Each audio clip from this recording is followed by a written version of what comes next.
With Bitcoin pausing around 117 grand at all-time high prices, Ethereum looking like it is blowing off this move after a ton of really positive news headlines, and for XRP also doing similar things here, lots of positive fundamentals, positive news, hitting new all-time highs. It seems like things are slowing down just a touch. Now, I don't think the cycle is over, but there's always reasons why the market needs to cool off after going up so significantly. So in this video, I want to discuss what I think is happening in the short term, and then how I'm looking to play this in the longer term, looking at specific signals, especially when it comes to final corrections, pullbacks into these blow-off top moves, because it's not necessarily the easiest sort of trading, even though a lot of people make out like it's the easiest thing to do.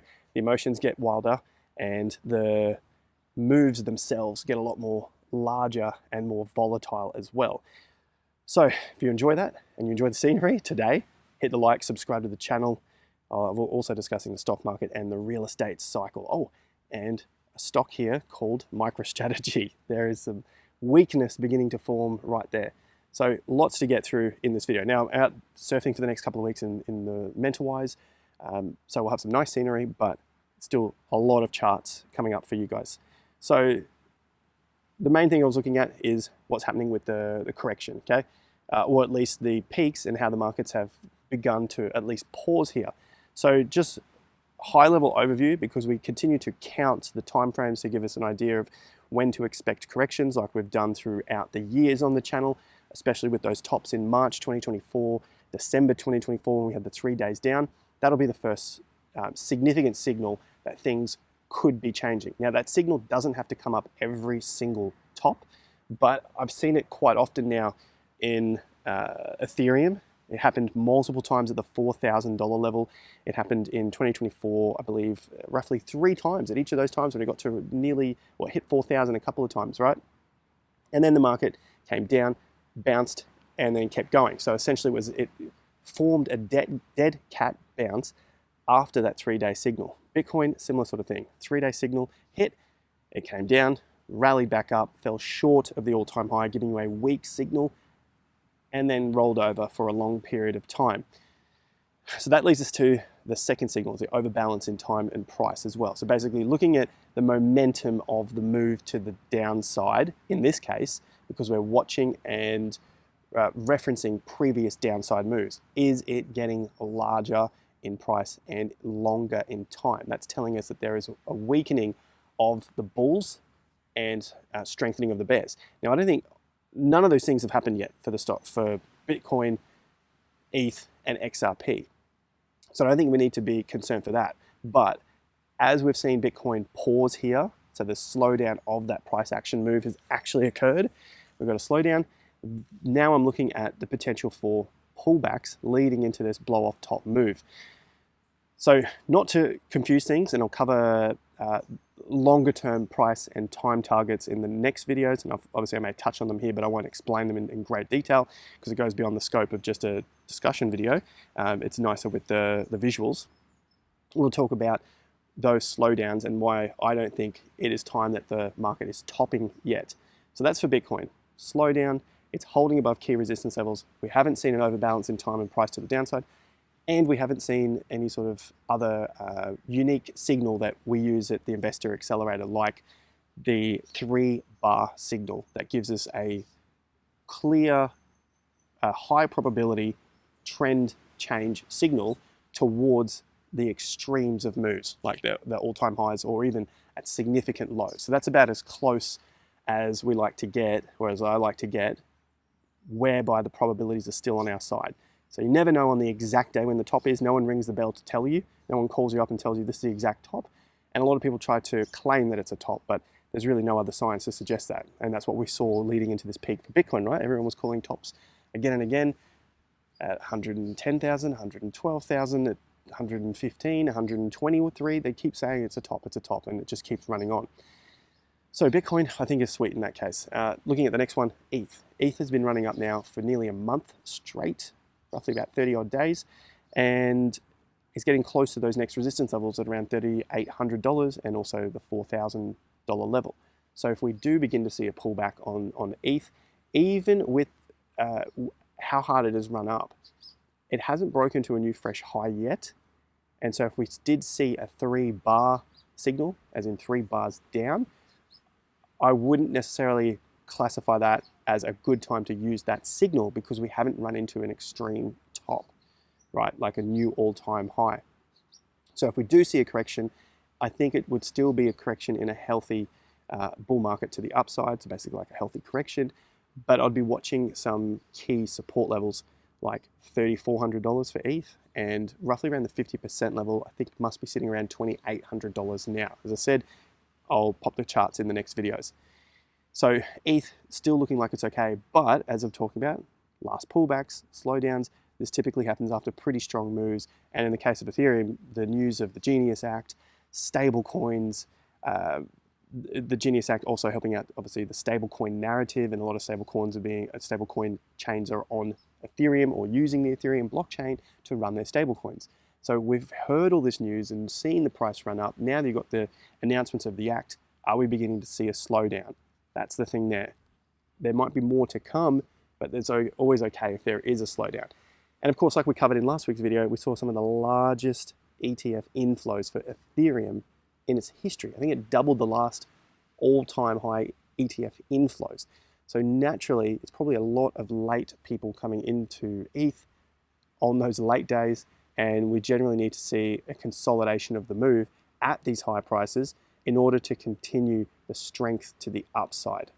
So that's the important one there. If you see it move really hard, fast up on this news, and it comes all the way back down, that is a weak signal. We don't have that at the moment.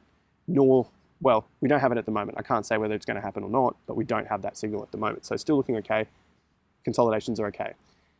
XRP, on the other hand, has also had another strong move up, and now it's pausing at these high prices. It's putting in new all-time high daily closes. So this is a good sign for XRP. Even though the momentum has slowed, at least the price is consolidating. So we're looking at what's happening with XRP now. That's what we would want to see on Ethereum when the Ethereum price decides to slow down. Some consolidation at those high levels and not breaking down key support levels, which would change the trend. So we always have lines in the sand that we look for to identify a change in trend or the beginning of a change in trend on a particular time frame, and then we break down those time frames, the daily, weekly, monthly, and so on, and of course the 50% levels. So although there is the possibility of this pause continuing just a touch longer, I still think there's further upside. That's why I'm looking at this being like, these final corrections.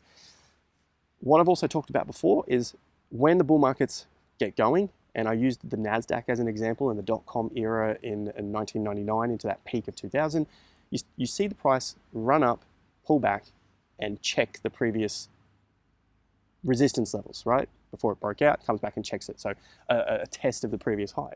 When the market stops doing that and it runs really hard up, what we typically see are all the bulls coming out, the bull posts, the bull tardiness, the hopium, why this is different, super cycle, all you need is this much Bitcoin to be a millionaire, Ethereum needs this much to be a millionaire, price targets of $1 million, etc. Just every single thing that you can imagine to be hopium, that's typically what you see when those prices are just running straight up, hard and fast. And then any sort of pullbacks may only last a day at most, maybe a day and a half, 2 days, right? And they don't necessarily check the previous resistance levels. They just keep holding up and keep pushing higher. That is forming a very, very weak base, and then the markets basically roll over eventually. Again, we haven't seen that, but those are sort of things you see run into the peak. The checks get less, it stops checking those tops, and then you see less days checked, like 2 days down, 1 day down, and then there's no days down. It just keeps running up to the top, and we get these sort of 3 days down after that point where people buy the dip, it runs up into a lower high, and then basically collapses from that point over a few weeks, right? So not there yet. And in terms of the stock markets and real estate and how this all blends into the cycle for BTC, we're still seeing all-time highs on the stock market. We're still seeing all-time highs on global stock markets. And the news of the bonds and the yields have gone a little bit quiet here. So I don't think the market is as concerned with it at the moment, and it's definitely not in the news headlines, whereby the bonds were falling and the yields were rising, which is a lot of pressure on the US economy to keep those interest rates where they are, which then, the flow down effect, interest rates are high and then inflation is still there, and it's just expensive for the everyday consumer, which then puts pressure on them paying their mortgages and so on and so forth, right? It's just a snowball effect. So we're not there yet. We haven't seen the breakout. We're just seeing consolidation for the yields and consolidation for the bonds. I think probably in the next 12 or so months, we'll see those bonds break down, be a bit of pressure there. The yields will have to rise and break out to the upside, and that's where things might really begin to break. Stock markets, however, they might still have a little bit left in them because of the AI narrative. And yeah, Nvidia still holding up well, Microsoft still holding up well. They're the two major market caps for AI. Speaking of stocks, MicroStrategy. And I'll look at MicroStrategy, then discuss a few other things. MicroStrategy had a huge day down on Friday. It dropped about 6%, closing back underneath previous highs, which is quite weak. Now, I know I've been given a little bit of flack in the past, from MicroStrategy lovers, that it could go to a new all-time high and I was wrong and this and that. But the point is, stay with the trend, and when you start to see weakness, then start to think about scaling out of positions, because the probabilities might be swinging, right? So at the moment, trend is still up, but we did see a significant day down there. And the differential here for MicroStrategy is that they're starting to lose their margin. They had 30% increase or thereabouts with their stock, like they were just getting a much bigger gain than the gain for BTC, and that seems to be getting squeezed out. Now, Michael Saylor always talks about, well, if Bitcoin goes down to zero, all we have to do is raise capital, sell stock, and we can go and buy more Bitcoin. But if he's selling stock and no one's interested in buying, well, that's going to crash the price. And you'll say, well, why is no one interested in buying? They're buying now. Markets can flip very, very quickly, especially when you're playing with leverage like Saylor is. Nothing against him, obviously a super smart person, but in terms of the chart and the strategy, there's no such thing as a Ponzi scheme that lasts forever, except maybe if you're talking about Herbalife. But apart from that, I think it's basically a ticking time bomb is all that I'm saying. Yes, the trend is not down. There is still potentially more further upside for MicroStrategy. However, if it keeps failing here at roughly $450, they were the previous highs for January, and now we got in a local top here for MicroStrategy, we could be also beginning to see the beginning of the end for this move for MicroStrategy. Remember, they have to sell the stock, they dilute the stock, basically just like printing more. Let's think of it as just printing more and more Bitcoin, even though there was a fixed supply. They just keep printing more and more MicroStrategy stock to then use that money. Investors are buying it, they use that money to then go and buy Bitcoin.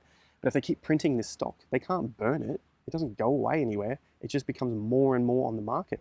So that stock price could collapse, and then not recover back to those previous highs in the future because of how much extra stock has been created.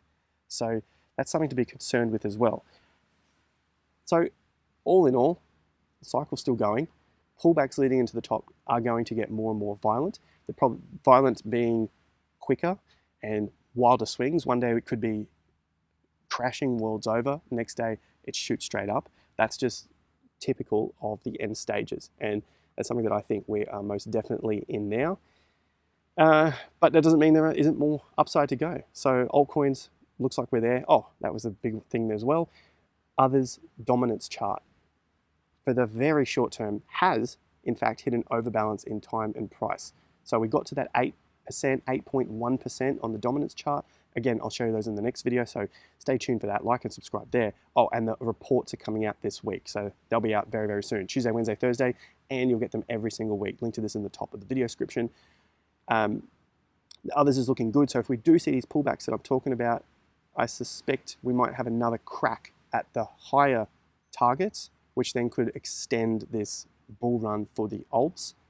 It's going to be the strong stuff that's hitting all-time highs and it doesn't have that resistance there anymore. I think that's going to be the good ones to be running in. Obviously, we talked about ETH, XRP. SUI might be in that bag too, trading somewhere around $3.90 to $4 as I'm filming this. So you got those, plus obviously heaps of others. but that's good looking on the others chart. The one concern at the moment still is that the dominance for USDT has not broken down yet. So we're still getting this trading range going on, basically money flowing from some alts back into the stronger alts, vice versa, maybe out of Bitcoin into the alts, maybe out of Bitcoin into ETH, that sort of thing. We're not seeing a full-on breakdown of USDT where it's just flooding all of the markets at once. That's where I think we'll get that mania hit. So yeah, if we stay in this range, there's going to be some alts going off even more. There's going to be Bitcoin doing its thing, but it's not going to be a full-on all-out style unless we break down from 3.7. And if we don't break down from 3.7 and continue to hold a base there, then that might be the end of the cycle as well. So we have a couple of key signals to watch leading into the end of the cycle. So that's a wrap for today, but let's have a look behind me. You don't have to look at me there. Beautiful, beautiful, beautiful. Might go out for a quick surf and some lunch. These are my villas back behind me. So yeah, if you'd like to see more of this, let me know. Hit the like button, comment down below. Give me a palm tree, a tropical tree. If you want to see more of these outside, maybe less of the charts while I'm here, but we're definitely getting into some more of those charts as well. Cool, guys. Take care, and I'll see you at the next one. Let me know if you've got any questions as well. Comment section. Cool. Take care and peace out.